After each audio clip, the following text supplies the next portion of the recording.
Okay, I think I am live. It's running a little behind today. Yeah, let me get the door here.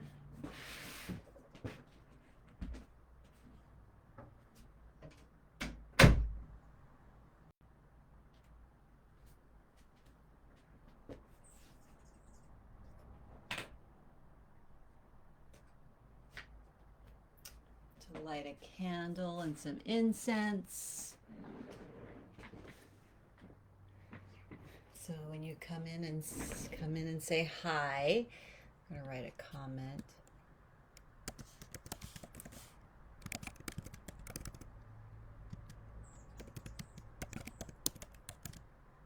Maybe you're watching the replay because I just decided to kind of pop on this morning. So even if you're watching the replay, say hi in the chat and tell us what you think about feminine armoring and how it affects you.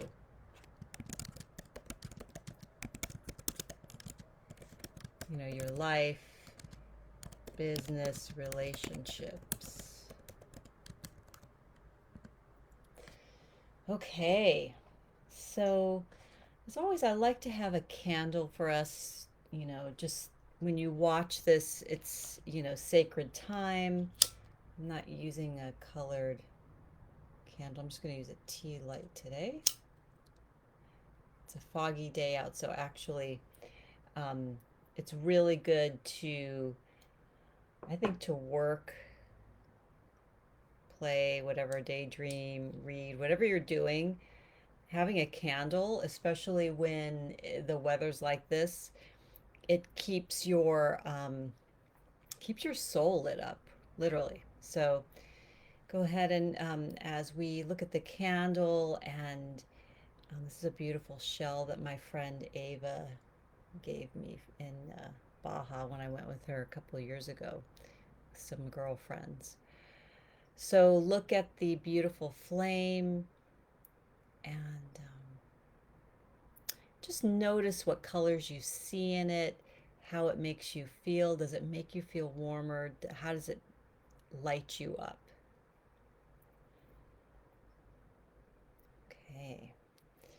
So we're just opening the space, and I took my daughter to little Tokyo in downtown LA yesterday.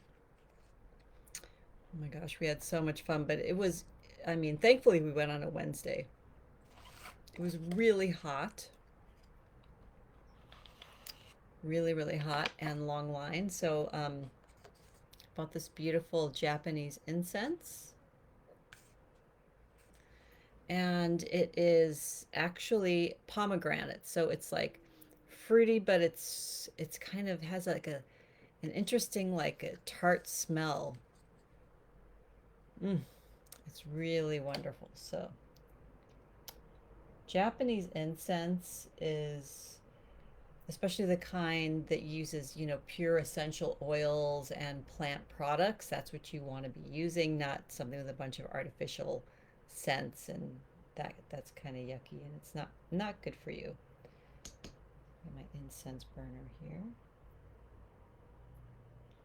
If I can get this other little piece of incense out. There we go.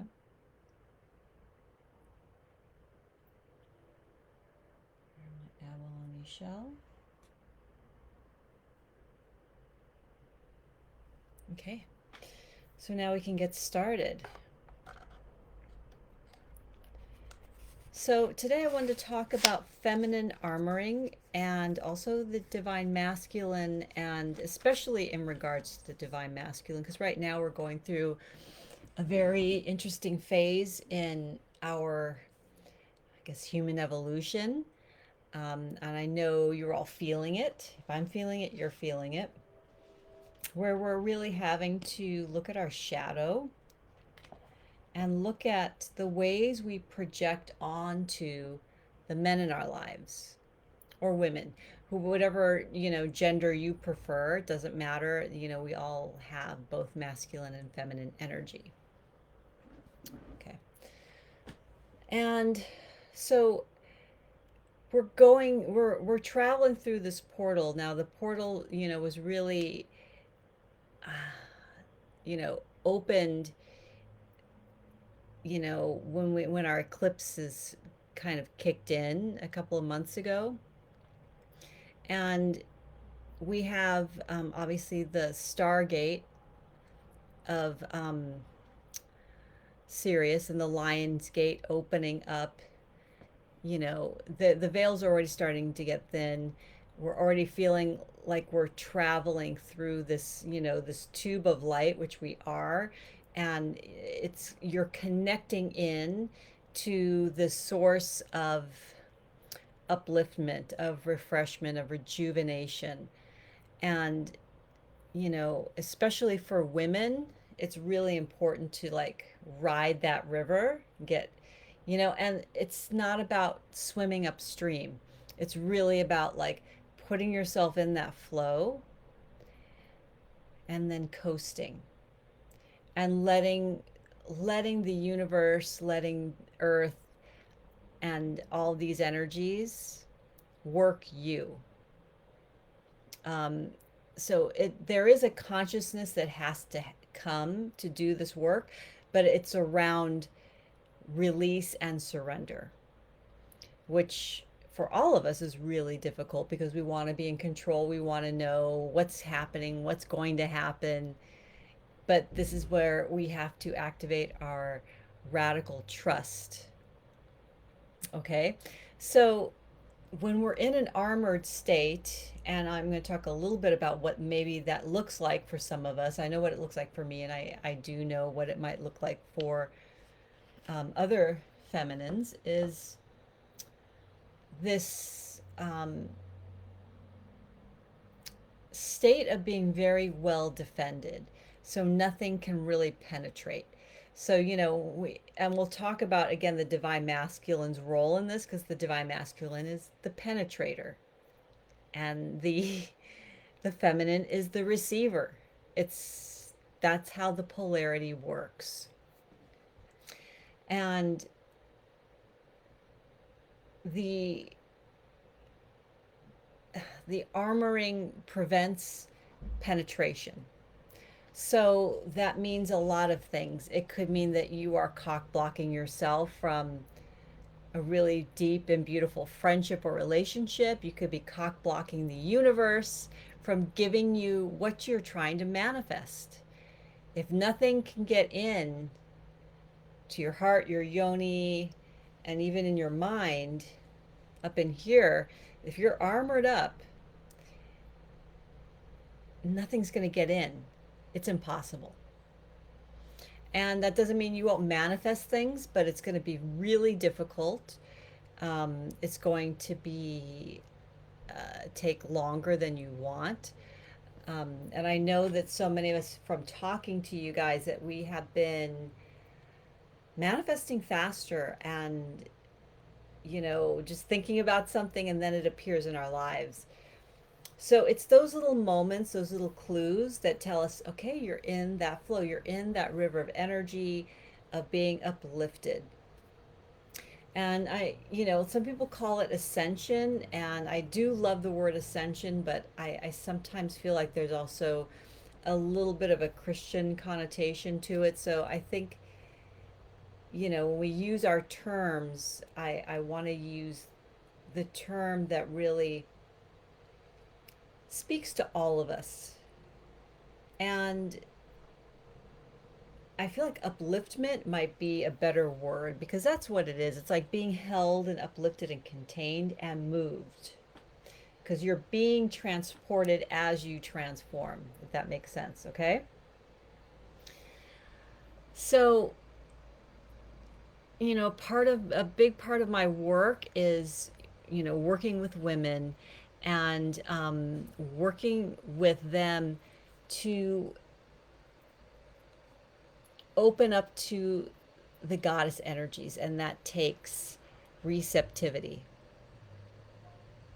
Pleasure helps a lot. So pleasure does help what we call soften, softening and softening into your body, softening into trust. You can't force it. It's not something I'm going to do this. Does not work that way. It is it is definitely a commitment. It's a commitment and a dedication that you know it's ongoing. You have to recommit constantly. Sometimes I have to recommit multiple times a day.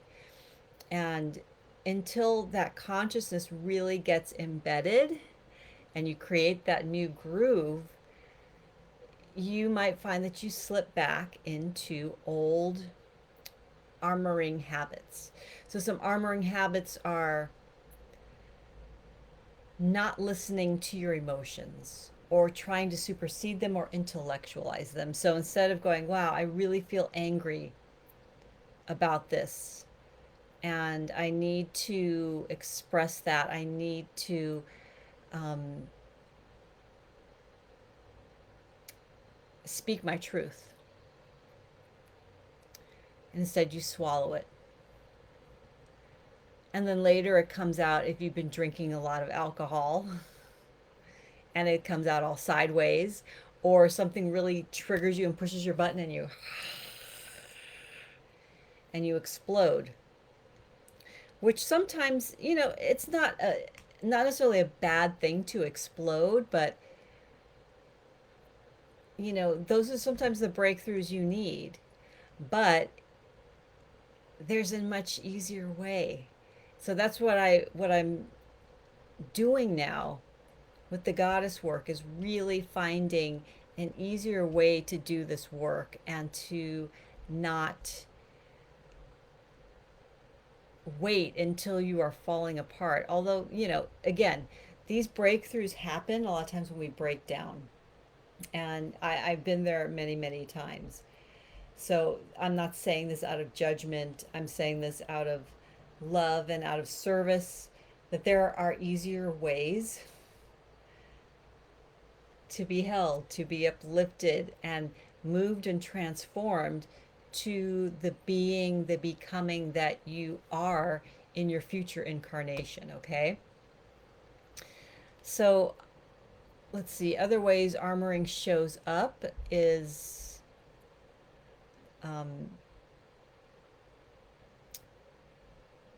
feeling like you're unworthy. Now, some people are like, well, isn't it a vulnerability? It's like, no. Vulnerability is when have that little, shaking inside, like, am I worthy? You're questioning. And you go, I know I'm worthy. I know I'm not feeling worthy right now. I know I'm having some shaky ground here. But you move through that fear. That's vulnerability. The opposite of that is armoring. So when you're armoring is like feeling that shakiness, and then instead of acknowledging and moving through the fear, you let the fear stop you from doing something that you need to be doing. You let the fear make you shrink back. You let the fear make you ask for permission to do something. You don't need permission to do something. You need to live your truth and speak your truth. Um, the constant need for validation, the constant need to seek approval from men or women, authority figures, is an armoring. And being vulnerable can be definitely asking for help. Like, wow, I'm really feeling like I need some confirmation about this aspect of myself. And then you go to that place, but then, you don't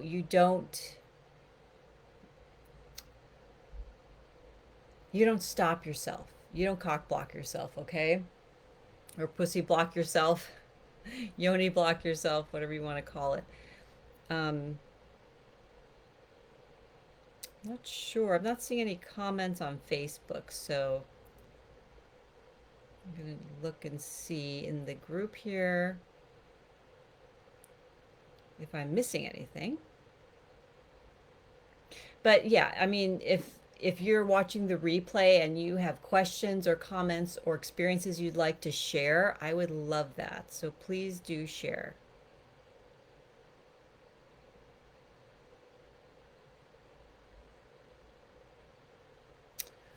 Okay, so let's talk about the divine masculine. So the being in the receptive is our mission overall as divine feminine. Now, that doesn't mean that we don't also penetrate, that we don't also take action, right? There are definitely moments where we have to like dedicate ourselves to taking action. Um, so, when we talk about the divine masculine, we're talking about the masculine who is in his fullness and allowing his softness and his hardness, his penetrability to be in balance. So the divine masculine is the one who's protecting and containing the creative life force of the feminine energy. It's a big part of what we need even in our businesses. We need systems, right? We need um, schedules, priorities, all of those things, plans, and putting things into action. All of that is our inner divine masculine supporting us. At least that's a way we can see it. And when we learn the divine masculine codes, and we're going to talk about this in my course, the 3 month immersion coming up at the end of this month. And happy July 1st, by the way. How did that happen, right? We're now in Q3 of 2021. What the hell? Crazy, crazy, right? So, the divine feminine codes and the divine masculine codes. So, the divine masculine codes are going to be given through Shiva, Osiris, and I think Vishnu was the other one, and probably Kernunos. I'll start with probably three, but there's some really beautiful, um, powerful divine masculine codes that I know really help women and will help me as well as I continue to rise, as I continue to be lifted up in my work and in my life purpose. And, the same is for you. You're no different. We're all doing this work in tandem.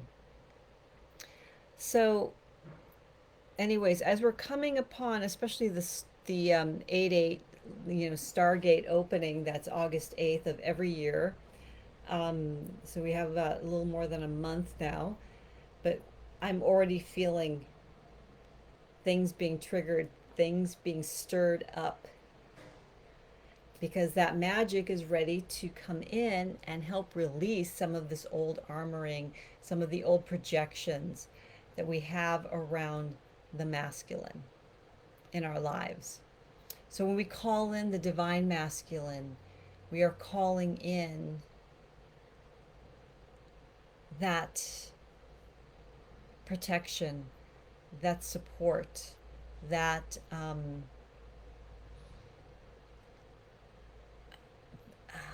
the divine masculine often feels for me this very like fiery tingling that I get in my yoni. I'll get a little fluttering in my heart. And it's not just for men that I meet in the outer world. I'm talking about actually calling in the God. So today, before I jump off, I do want to call in the god Shiva. So my beautiful dance teacher Daniela Riva taught me some chants and some beautiful a namaskar, which means a salutation, um, to meet Shiva. So I'm going to do the chant with you today. And Shiva is often shown as a multi-armed deity dancing in a flame, like a ring of fire. Um, so he's very active. So we consider Shiva to be the creator and the destroyer. So he creates worlds, but then destroys them so that they can be created, right? Or recreated. Shiva is also known as a yogi or as an aesthetic, as um, what's the word? Not aesthetic, ascetic. So somebody who will be for hours in meditation and not eat, not sleep. They supersede their physical functions because it goes so deep into meditation. So that's the kind of deity that Shiva is. So I want you to close your eyes and put your hand over your heart, or both hands over your heart, and I'm going to call in Shiva with his what's called the Angikam. Okay, go ahead and close your eyes. Take some nice deep breaths deep into the bowl of your pelvis, and then exhale, letting out any tension and coming deeper and deeper into your presence. Okay.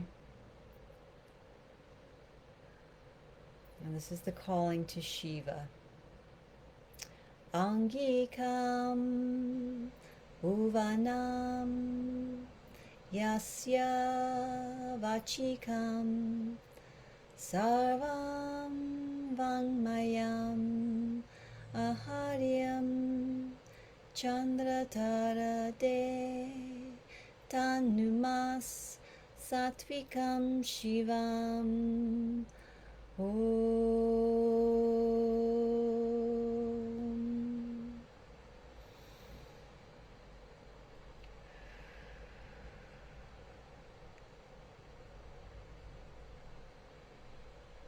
Calling the presence of Shiva by honoring him. We are honoring him in that beautiful, blessed prayer, and I will break that down for you in the course.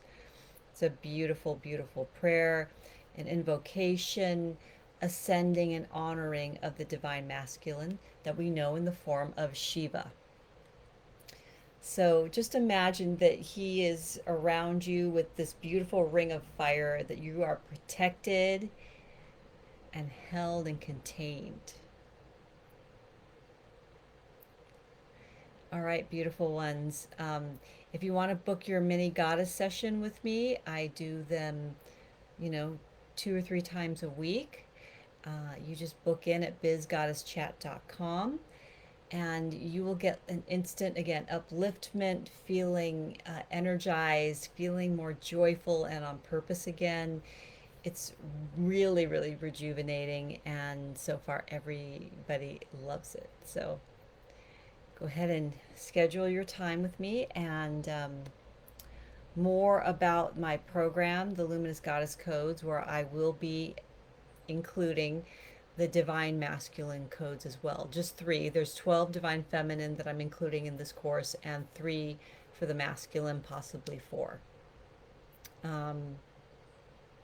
What else? Oh yeah, and coming up in I think a week or 2, I'm going to be doing a weekend little virtual 2-hour retreat called the Divine Femme Power Up. So I will be posting that when the sign up is ready. So I look forward to being with you more, and thank you again for watching and being with me in my world. Okay, bye, illuminated goddesses. Talk soon.